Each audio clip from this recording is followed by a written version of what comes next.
Hello my dear students. तो कैसे हैं आप लोग बेटा। Today we are going to discuss packing fraction और पैकिंग एफिशिएंसी।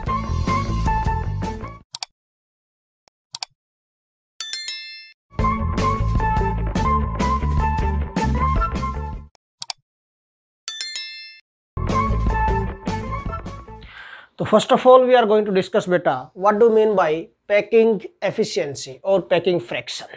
क्या होता बेटा पैकिंग फ्रैक्शन? क्या होता बेटा? The fraction of total space occupied by the spheres mean solid state में हम बेटा different atoms, constituent particles जो भी है इन सभी को हम स्फीयर की फॉर्म में ले रहे हैं। किसकी फॉर्म में लेंगे? स्फीयर की फॉर्म में। तो किसी भी पर्टिकुलर यूनिट सेल में टोटल स्पेस में से कितना स्पेस स्फीयर्स ने ऑक्यूपाई कर लिया उसी को हम पैकिंग फ्रैक्शन बोलते हैं। और एफिशिएंसी में परसेंटेज आ जाएगा, बस इतना ही डिफरेंस है। Okay, the percentage of the total space occupied by the spheres is called packing efficiency. और पैकिंग फ्रैक्शन है तो fraction of the total space occupied by the spheres. Simple है, बिल्कुल कुछ भी नहीं है। क्या होगा? The fraction of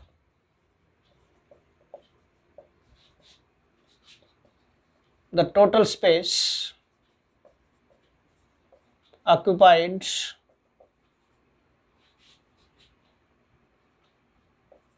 by the spheres is called packing fraction.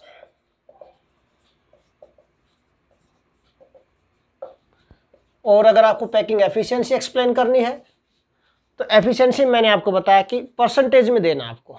The percentage of total space, the percentage of the total space occupied by the spheres is called packing efficiency। इसको बेटा पैकिंग एफिशिएंसी बोलते हैं। तो packing efficiency कैसे दी जाएगी? किसी भी unit cell की अगर हमें पैकिंग एफिशिएंसी कैलकुलेट करनी है तो इसको परसेंटेज में दिया जाएगा। Packing efficiency is equal to Z into volume of one sphere, where Z is number of atoms per unit cell, number of spheres per unit cell, जो हम रैंक बोलते हैं, जिसको रैंक पर यूनिट सेल। पिछले टॉपिक में, पिछले lecture में हम कर चुके हैं बेटा ये, ठीक है। तो जेड की वैल्यू पुट करनी है अपॉन वॉल्यूम ऑफ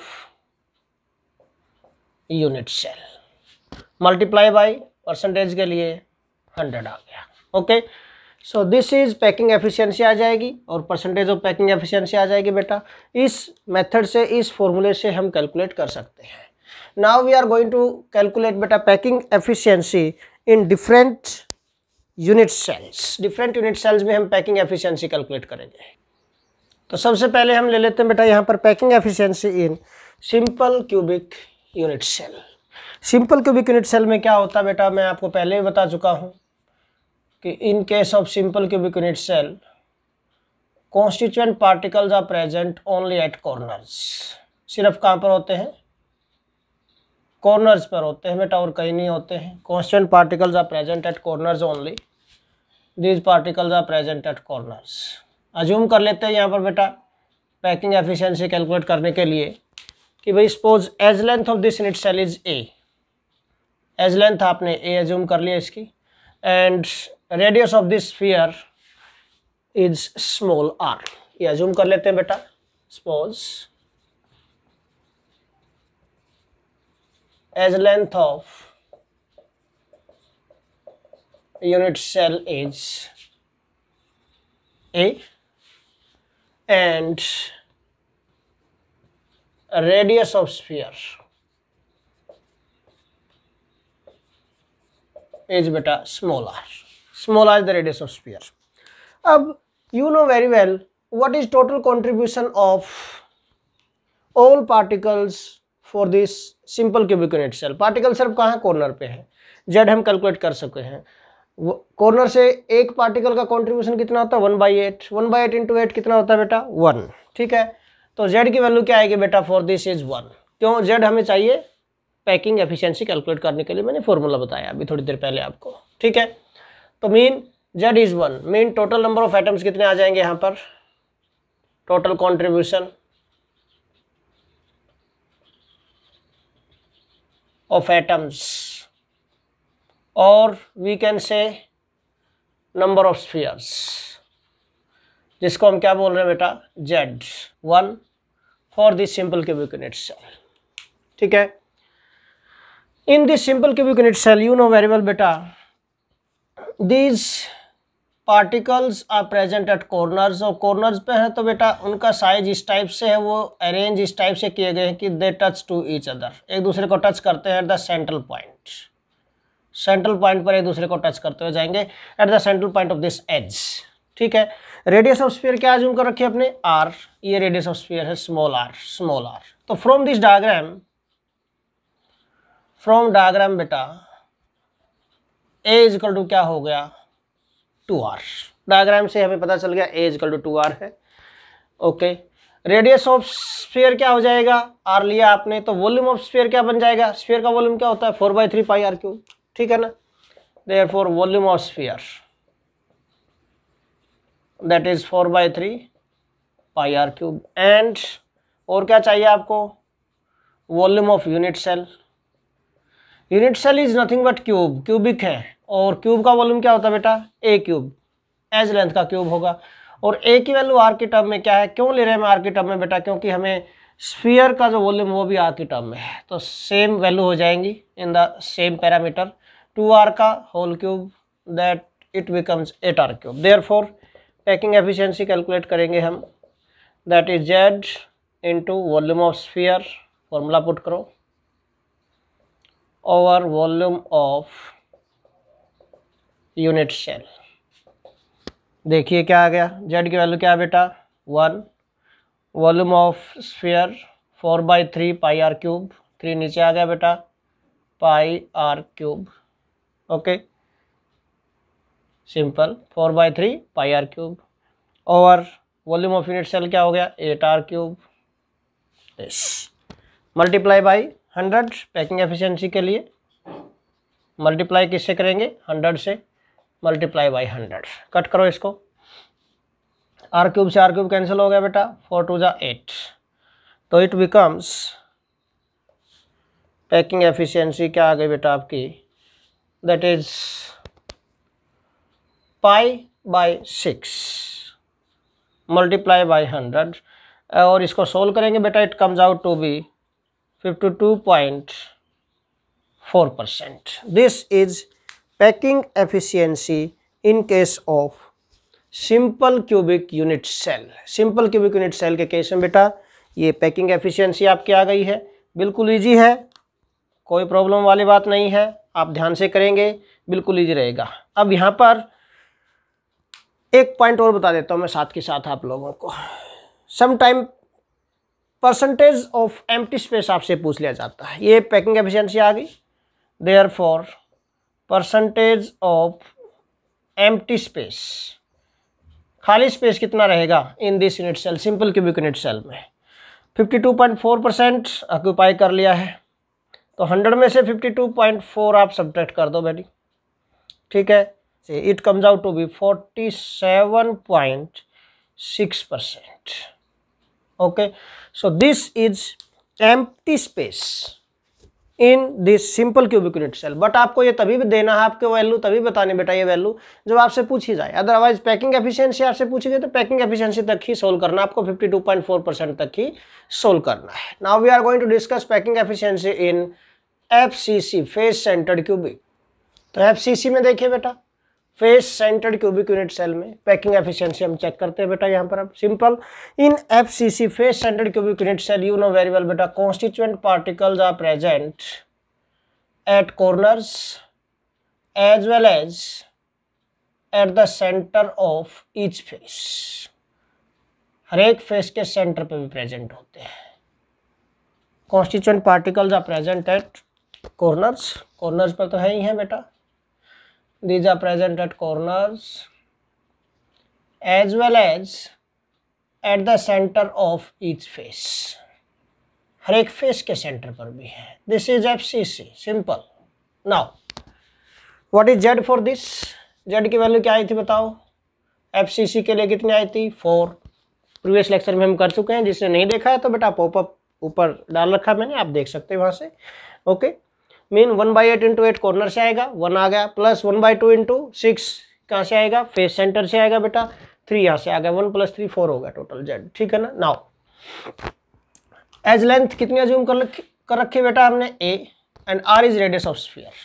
ये A है तो ये भी होगा। एक ट्रिक मैं आपको बता रहा हूँ यहाँ पर बेटा कि फेस सेंटर्ड क्यूबिक में जो भी कैलकुलेशंस होंगी हमारी वो फेस डायगोनल से होंगी, ध्यान रखना। किससे होंगी, फेस डायगोनल से। ट्रिक है, फेस सेंटर्ड क्यूबिक में फेस डायगोनल से ही आपकी कैलकुलेशंस होंगी।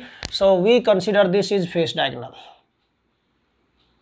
दिस इज फेस डायगोनल, ठीक है, A B C, this is right angle triangle at this point B, ठीक है।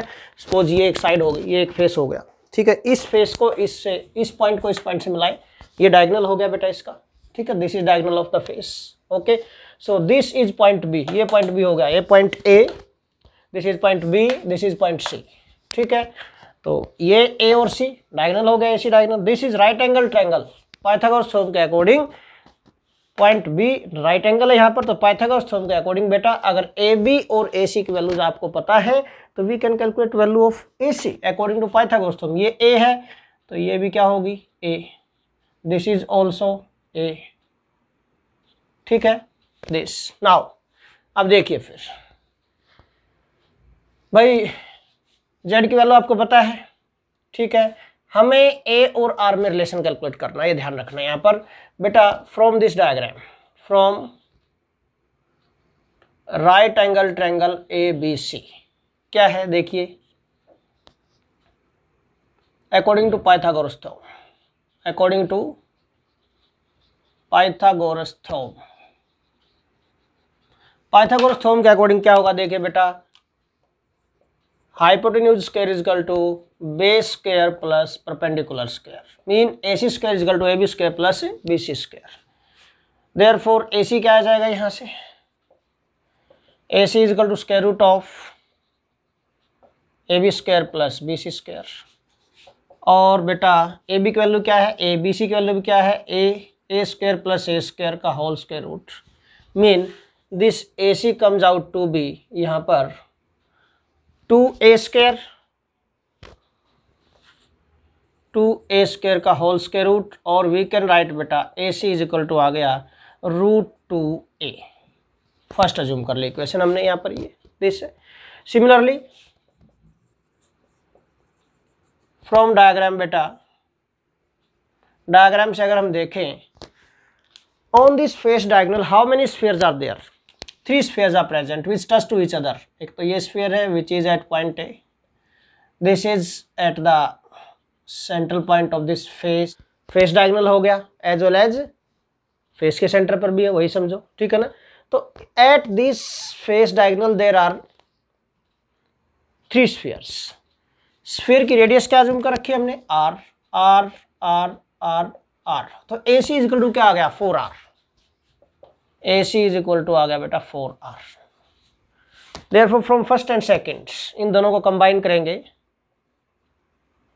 From first and second we get, क्या मिलेगा हमें देखिए बेटा,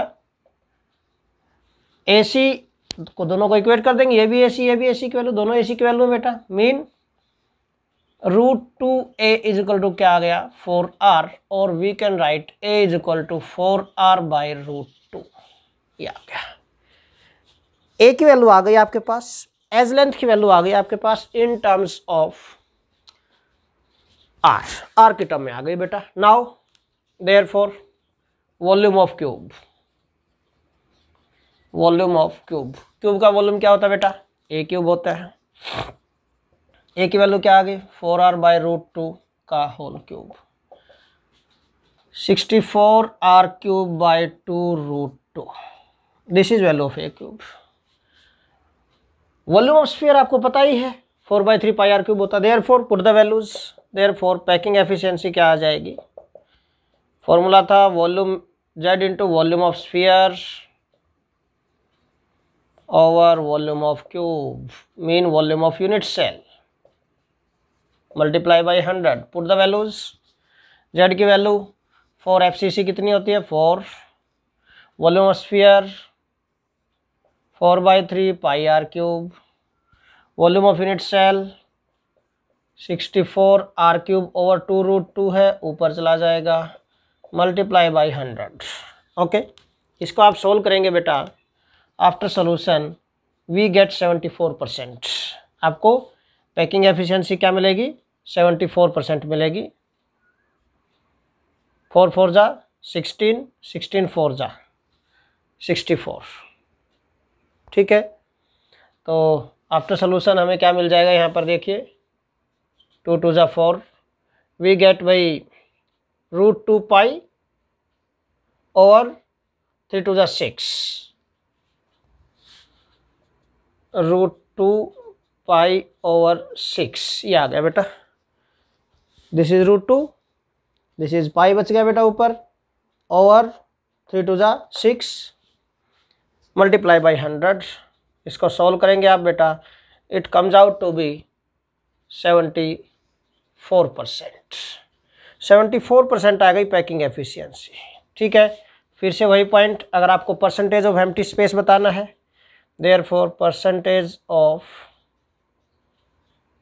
एम्प्टी स्पेस अगर आपको FCC में बताना हो, then it comes out to be बेटा 100 माइनस 74, दैट इज 26%।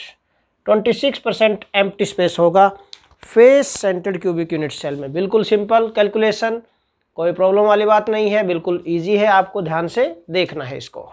ओके, एक और पॉइंट मैं साथ के साथ बता देता हूँ बेटा आपको, यहाँ पर FCC जो है face centred cubic, FCC is equivalent to बेटा CCP। ध्यान रखना यहाँ पर, FCC is equivalent to CCP cubic close packing, और इक्विवेलेंट है तो इसलिए packing efficiency cubic close packing में भी क्या होती है, 74% होती है। ध्यान रखना यहाँ पर, तो FCC में या CCP में कहीं भी आपसे यूज करवाएं, पैकिंग एफिशिएंसी 74% ही होती है। Okay, now we are going to calculate packing efficiency in case of BCC body centred cubic. तो देखिए बेटा, packing efficiency in body centred cubic unit cell, BCC में क्या होगा बेटा, particles are present at corners as well as at the center of body। Centre of body mean unit cell के centre पर होते हैं। ठीक है, what is value of Z, 1/8 into 8, corner से आ गया 1 और 1 बॉडी सेंटर से आ गया 1 + 1 2, मीन Z की वैल्यू क्या थी, 2 थी BCC के अंदर। नाउ बेटा, जैसे मैंने पिछले केस में बताया, फेस सेंटर्ड क्यूबिक में जो भी कैलकुलेशंस होंगी फेस डायगोनल से होंगी, इसी तरह बॉडी सेंटर्ड क्यूबिक में जो भी कैलकुलेशंस होंगी वो बॉडी डायगोनल से होंगी। Okay, so this is body diagonal, ये बॉडी डायगोनल हो गया। ठीक है, दिस इज बॉडी डायगोनल। ये रूम है सपोज, इस रूम के ऊपर टॉप वाले कॉर्नर को अपोजिट साइड के बॉटम वाले कॉर्नर से मिलाओगे आप बिल्कुल, तो बॉडी डायगोनल बन जाएगा। तो कितने बॉडी डायगोनल बन सकते हैं एक रूम में, 4, 1 2 3 4। ठीक है ना, 4 body diagonals are possible. Mean इसी तरह सेम यूनिट सेल में 4 बॉडी डायगोनल्स पॉसिबल होते हैं बेटा। ठीक है, कोई भी एक बॉडी डायगोनल हमने ले लिया। नाउ अगेन बॉडी डायगोनल की वैल्यू कैलकुलेट करनी पड़ेगी फिर आपको बेटा, फिर से वही point, a is the edge length आपने अज्यूम कर रखी है यहाँ पर। ठीक है, ये फेस डायगोनल हो गया आपका, हमने FCC में कैलकुलेट किया था, और फेस डायगोनल की वैल्यू क्या आई थी FCC के केस में, this is √2a। And what is this, a edge length a है तो ये भी a हो गया, A B C D। Now in this right angle triangle ACD, ACD right angle triangle में क्या होगा बेटा, ठीक है, C is the point of right angle. ठीक है, ये राइट एंगल का पॉइंट हो गया। देखो इस फेस डायगोनल को मिला है, सपोज ये फेस डायगोनल है, एक फेस डायगोनल को मिला दिया, जो सामने वॉल है जिस तरह बोर्ड लगा हुआ है इसके फेस डायगोनल को मिला दिया मैंने, दिस। ठीक है ना, इस फेस डायगोनल को मिला के बॉडी डायगोनल कौन सा यूज कर सकते हैं, एक ये ध्यान रखना आप लोगों को। ठीक है ना, इस बॉडी डायगोनल, अगर हमने ये बॉडी डायगोनल लिया, इस कॉर्नर को अपोजिट कॉर्नर से मिलाएंगे हम रूम के, बॉडी डायगोनल बन गया। तो फेस डायगोनल इस बॉटम वाले फ्लोर का लेना पड़ेगा आपको, जो इस एज को ज्वाइन करेगा, दिस एज, इस एज को ज्वाइन करेगा बेटा, ठीक है। तो व्हाट हैपन्स, यहां पर ये तो क्या हो गया, एज, ये हो गया वॉल का कॉर्नर वाला एज हो गया ये, दिस वन, ठीक है। अब ये बॉडी डायगोनल हो गया, ये फेस डायगोनल हो गया। ये जो AC और BC है, these will cut to each other, intersect to each other at an angle of 90 degree. इसमें नहीं दिखाई दे रहा 2D में, बट 3D में अगर आप देखते हैं ध्यान से, ये बॉडी डायगोनल हमने मिला दिया, ये फेस डायगोनल हो गया, तो ये जो एज होगा और ये फेस डायगोनल होगा, ठीक है, मीन साइड वाली वॉल है जो, इसका एज और ये फेस डायगोनल है, ये दोनों एक दूसरे के को 90 डिग्री के एंगल पर ज्वाइन करते हैं। Okay, mean this time what happen, जब आप रूम में ध्यान से देखते हैं तो आपको पता चलेगा बेटा कि this ACD is right angle triangle, ठीक है, this ACD is right angle triangle बेटा। तो in right angle triangle ACD right angle triangle में क्या होगा, AD की वैल्यू क्या आएगी बेटा, पाइथागोरस थ्योरम के according AD square is equal to आ जाएगा बेटा आपके पास AC square plus CD square, this. तो this means that we get AD is equal to क्या आ जाएगा, whole square root of AC square plus CD square. AC की वैल्यू √2a थी, √2a का स्क्वायर तो क्या हो, 2a स्क्वायर हो गया plus a square whole square root, it comes out to be √3a square, ठीक है। और इसको ओपन करेंगे, it comes out to be क्या आएगा, देयरफॉर AD बिकम्स √3a, ये बन गया फर्स्ट। सिमिलरली फ्रॉम डायग्राम से देखो बेटा, there are 3 spheres which touch to each other. One is at this point A, another is at the central point of this body diagonal, third one is at point D. These 3 spheres touch to each other और radius of sphere क्या assume कर रखी है, R। तो AD is equal to क्या आ गया बेटा, 4R, ये second. From first and second क्या आ जाएगा, therefore from first and second we get √3 आ गया बेटा, ठीक है, √3a is equal to 4R।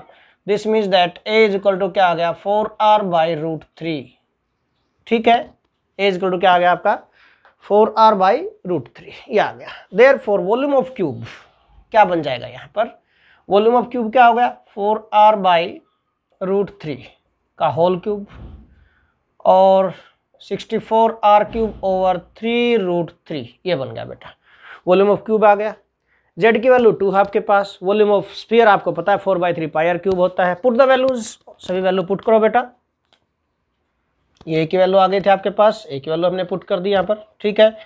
तो if we put these values, Z is 2, volume of sphere 4/3 pi r cube, volume of cube बेटा, volume of unit cell mean that is cube mean unit cell, cube का meaning क्या है, unit cell, बार बार बता रहा हूँ, ठीक है। तो दिस इज 64R क्यूब और 3√3 ऊपर आ गया मल्टीप्लाई बाई 100, ठीक है। इसको अगर हम सोल्व करते हैं तो it comes out to be 68%, ये 68% आएगा बेटा आफ्टर सोल्यूशन, ठीक है। Therefore empty space क्या बच जाएगा बेटा, 100 minus 68 and it comes out to be बेटा that is 32%, ठीक है। तो empty space in case of BCC body centered cubic में कितना आ जाएगा बेटा, that is 32%। ये कौन सी थी, ये थर्ड टाइप के केस में हमने पैकिंग एफिशिएंसी कैलकुलेट की है। तो आज के लेक्चर में बेटा हमने पैकिंग एफिशिएंसी किया, देन पैकिंग एफिशिएंसी हमने BCC, FCC and simple cubic 3 type के यूनिट सेल में कैलकुलेट की है। Okay, so this is all about today's lecture बेटा, थैंक्स अ लॉट।